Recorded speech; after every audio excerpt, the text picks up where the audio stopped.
What would you have me do? Just after I said, Stephanie, would you like some more Cabernet? Should I have said, excuse me, I have to call my mummy? Remember when television tried to explain the entire 1980s by locking two former hippies in a house with a teenage conservative who treated his briefcase like a life raft? Because I would hate for people to view me as insecure. That strange but brilliant idea became Family Ties, and at the center of it all was Alex P. Keaton, played by Michael J. Fox, a kid who quoted free market economists at the breakfast table, while his parents were still talking about peace marches and social justice. Stephen and Elise Keaton were doing their best to understand how they raised someone so driven and so unapologetically ambitious, while Mallory floated through life, powered by fashion and optimism, and Jennifer watched the chaos with dry sarcasm. Together, this family turned political arguments and generational clashes into comfort television for 7 seasons. But behind that cozy sitcom glow was a show that constantly pushed boundaries and surprised audiences. Family Ties was often described as All in the Family in reverse.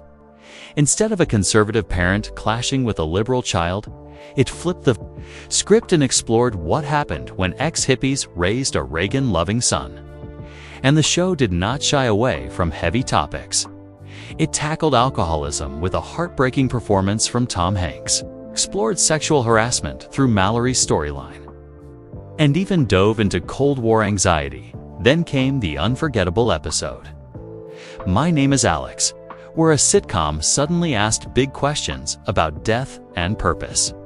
It felt shocking and powerful, and somehow it worked, proving that a show built on political opposites could also be emotionally honest behind the scenes. Family Ties almost lost its biggest star before it even began. NBC president Brandon Tartikoff watched the pilot and liked everything except Michael J. Fox. Believing he did not have lunchbox appeal, creator Gary David Goldberg fought to keep him, and history proved that decision right. Fox became the face of the show. And years later, he even sent Tartikoff a custom lunchbox with his own face on it as a playful reminder that sometimes executives get it wrong. The show also benefited from perfect timing, airing on Thursday nights between The Cosby Show and Cheers. It became one of NBC's biggest hits, but when it was moved to Sundays to make room for a different world, the ratings dropped.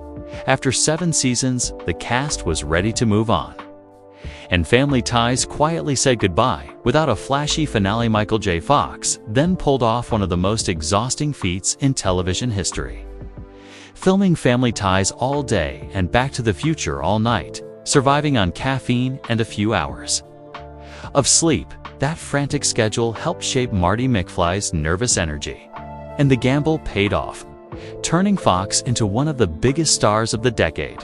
The show also evolved in unexpected ways. Justine Bateman turned Mallory into a lovable airhead by playing her as someone who never caught sarcasm. The writers leaned into it and created one of the most memorable characters on the show. Meanwhile, nearly famous faces passed through the Keaton living room, from Tom Hanks and Courtney Cox to River Phoenix and Julia Louis-Dreyfus. Family Ties became a quiet launch pad for future stars. In the end, the heart of the show came from real life. Gary David Goldberg based the Keatons on his own experiences as a former hippie raising kids in a changing America. And that authenticity is why Family Ties still resonates today.